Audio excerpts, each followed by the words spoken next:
যখন কোন ব্যক্তি তার ভাইয়ের জন্য কল্যাণের দোয়া করে তখন তার মাথার পাশে একজন ফেরেশতা থাকেন। যখনই তার ভাইয়ের জন্য কোন কল্যাণের দোয়া করে, আল্লাহ তুমি তার অর্থ সম্পদে বরকত দান করো, আল্লাহ তুমি তার রুজি রোজগারে বরকত দান করো, আল্লাহ তুমি তাকে পরহেজগারিতা দান করো, আল্লাহ অমুক ব্যক্তিকে তুমি হেদায়েত দান করো, এরকম যখন মানুষ দোয়া করে তখন এই দোয়া কবুল হবেই। তখন এই মাথার পাশে নির্ধারিত ফেরেশতা বলেন, ফায়াকুল মালাকুল মুআক্কাল বিহি, নির্ধারিত ফেরেশতা বলেন আমিন, আল্লাহ তুমি কবুল করো। আলাকা বিসমিল, তুমি যে তার জন্য দোয়া করলে তোমার জন্য তাই, তুমি তার জন্য যা করলে তোমার জন্য তাই, তুমি তার জন্য যা দোয়া করলে তোমার জন্য তাই। তা আপনি কি শত্রুর জন্য দোয়া করতে পারবেন? মনটা তো তার উপরে খুব খারাপ হয়ে আছে। এই জন্য কোনো দল সংগঠন মাথায় রাখবেন না, নইলে ওর জন্য দোয়া করতে পারবেন না। আর যখন দোয়া করতে পারবেন না তখন ফেরেশতা আপনার পক্ষে বলবেন। আপনি যখন কারোর জন্য দোয়া করবেন তখন ফেরেশতা আবার আল্লাহকে বলবেন যে আল্লাহ তুমি এটা কবুল করো, আর যে দোয়া করছে ওর জন্য, যে করছে ওর জন্য তাই করে দাও, ওর জন্য তাই করে দাও। ও যে আর একজনের জন্য বললো তুমি তার জন্য করে দাও,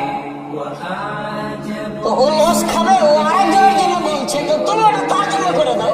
তাহলে ফেরেশতা দুইজনের জন্য বলে, আপনার জন্য আর তার জন্য। হাদিস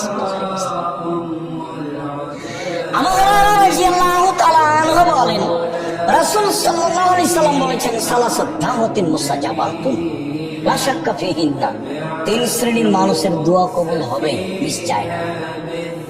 এক, দাওয়াতুল মুসাফির, মুসাফিরের দোয়া। যখন সফরে থাকবেন তখন নিজের জন্য, আল পরিবারের জন্য, জাতির জন্য দোয়া করবে, দোয়া কবুল হবে তাতে সন্দেহ নেই। দুই, দাওয়াতুল ওয়ালিদ, পিতা মাতার দোয়া। ভুলেও কখনো বদদোয়া করবেন না ছেলে মেয়ের জন্য।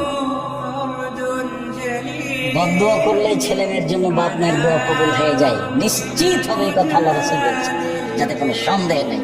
আর আপনার তো জানা আছে, ওই যে জরাইজের মা জরাইজকে বললো জরাইজ, তখন জরাইজ সালাত আদায় করছিল। জরাইজ ভাবছে যে মায়ের সাথে কথা বলবো না সালাত আদায় করবো, মায়ের সাথে কথা বলবো না সালাত আদায় করবো, একটু দেরি হয়ে গেছে।